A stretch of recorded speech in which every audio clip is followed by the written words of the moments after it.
ጤና ይስጥልኝ የዘሃበሻ ቤተሰቦች እንደምናችሁ ደህና ናችሁ ወይ? ዛሬ ደግሞ በድጋሚ መጥቻለሁ። ዛሬ ላሳያችሁ የመጣሁት ደግሞ ክሽን ያለች ዶሮ ወጥ እንዴት አድርገን እንደምንሰራ በቤታችን። ለዛ ምን ያስፈልገናል?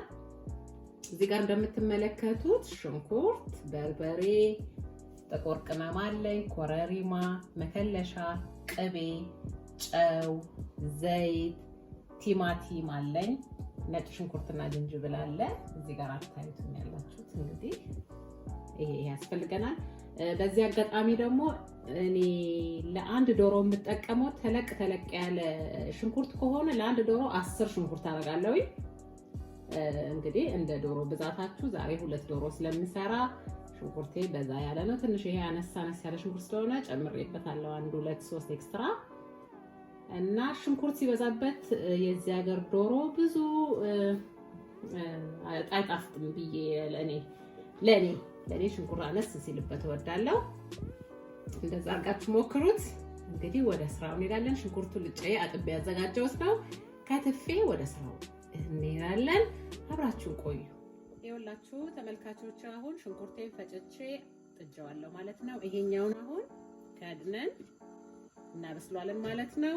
እንዳያርብን እየከፈትን እያየ ነው።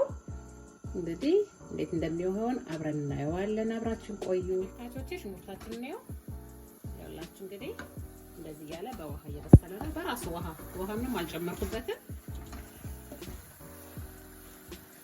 አሁንም ትንሽ መብሰል አለበት የዶሮ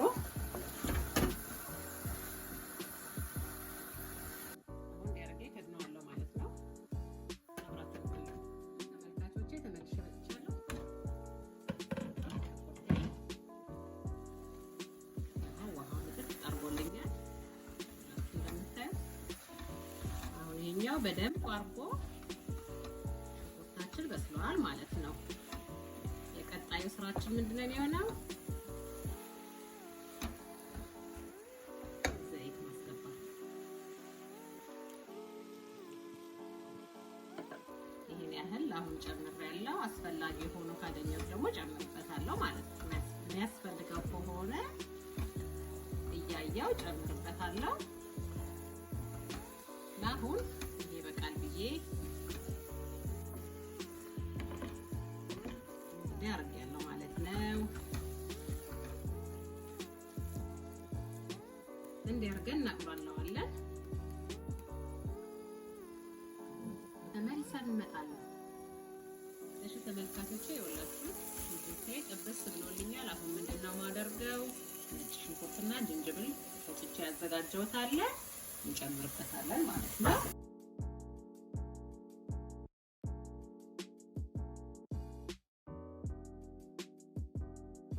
ታቾቼ የወላችሁ ሽንኩርቴ ደርሶልኛል። አሁን እዚህ ጋር እንደምትመለከቱት በርበሬ አለ።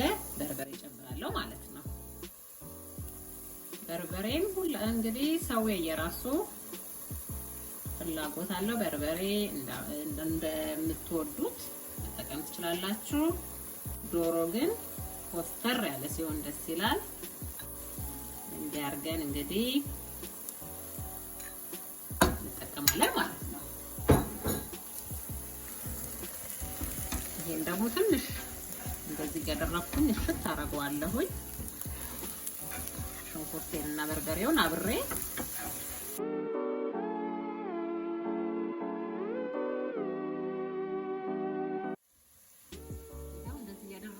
አሁን ውሃ አላረግበትም እኔ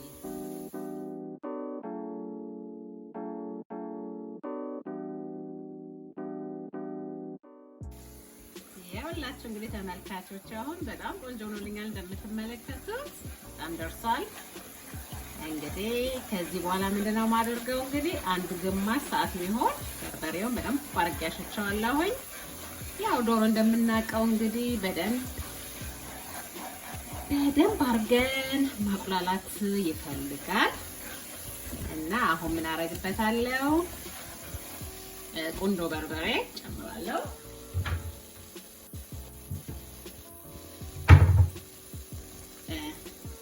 ብላክ ፔፐር ቁንዶ በርበሬ ወይ ደግሞ ትንሽ እናደርግበታለን።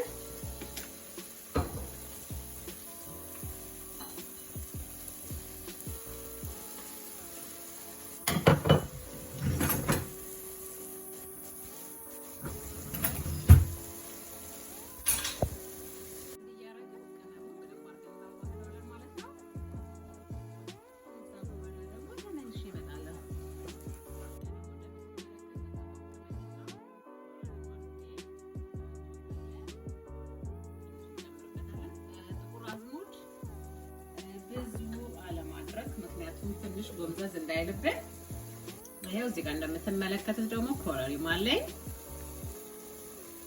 ኮረሪማ ጨምርበታለሁ። እሺ ይሄው እዚህ ጋር እንደምትመለከቱት ቲማቲም እዚህ ጋር አለ። ቲማቲምን ጨምራለሁ።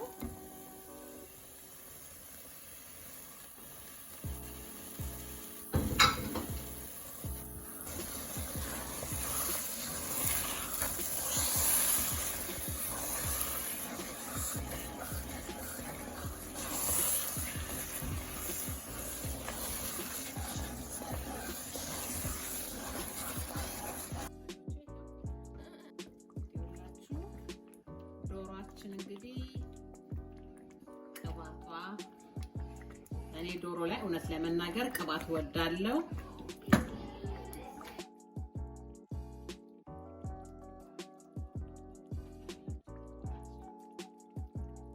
እናረጋለሁ። እንግዲህ ቅቤ ጨምራለሁ። እንደገና ዶሮ ቅባት ይወዳል። እንግዲህ ዶሮ ሚስጥሩ ምንድነው? ቅመሙና ቅባቱ ዶሮ የሚያስብለው ያላቸው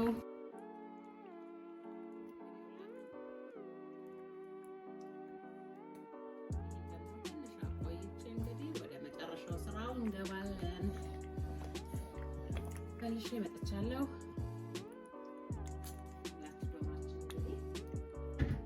የመጨረሻ ስራው ምንድነው? ስራችን ምንድነው? እንግዲህ ዶሮውን አላሳየኋችሁም።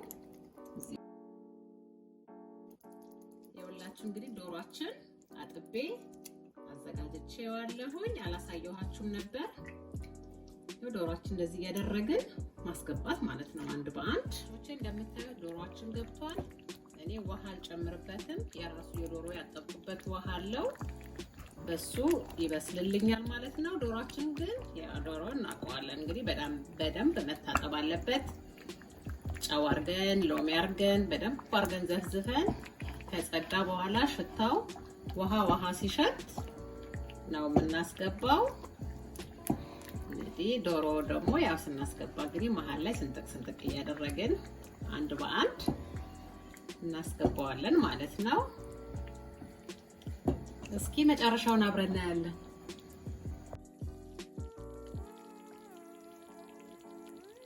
ይኸውላችሁ እንደምትመለከቱት አሁን ምንድነው የመጨረሻ ግብአታችን?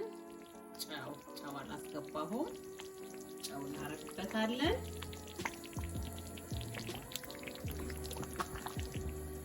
እያደረግን እንግዲህ ጨው እንደ ቤቱ አስፈላጊነቱ ጨው የሚወዳለ ጨው የማይወዳለ እሱ እንደፈለጋችሁ ታደርጋላችሁ። ይኸውላችሁ እንግዲህ ቆንጆ ዶሮ ወጥ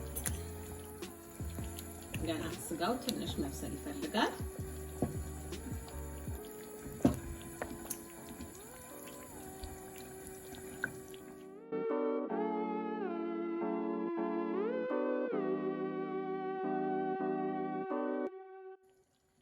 ይኸውላችሁ ተመልካቾቼ አሁን ዶሮአችን ደርሶልናል። ያው አሁን ቀጣዩ ምንድነው የሚቀረው? ያው ሁላችን እንደምናውቀው እንግዲህ እንቁላል ማለት ነው። እንቁላሌን እዚህ ጋር ቀቅዬ አዘጋጅቻለሁኝ። ሰንጠቅ እያደረጋችሁ እንቁላሉን ማስገባት ማለት ነው። እኔ እንደዚህ ነው ማረጋው። ለምን ይሄኛው ትንሽ ቅባቱ ወደ እንቁላሉ ሲገባ እወደዋለሁኝ።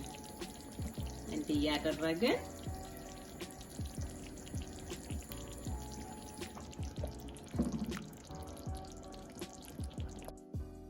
ውድ ተመልካቾች የዛሬ ዶሮ ወጤ በዚህ ተጠናቋል። ይሄን ይመስላል። እንግዲህ ቪዲዮዎቼ ከወደዳችሁት ላይክ፣ ሼር፣ ሰብስክራይብ ለሌሎች እንዲደርሳቸው ሼር አድርጉ። በዚህ አጋጣሚ ለዚህ ቪዲዮ አዲስ ለሆናችሁ የኔ ፋሚሊ እንድትሆኑ በትህትና ጠይቃለሁኝ። አመሰግናለሁኝ። ኮሜንት እቀበላለሁኝ። በሌላ ቪዲዮ እስከምንገናኝ በሰላም ቆዩ። የተለያየ ቪዲዮዎች አሉ፣ እነሱንም እያያችሁ አስተያየት ስጡኝ። አመሰግናለሁ።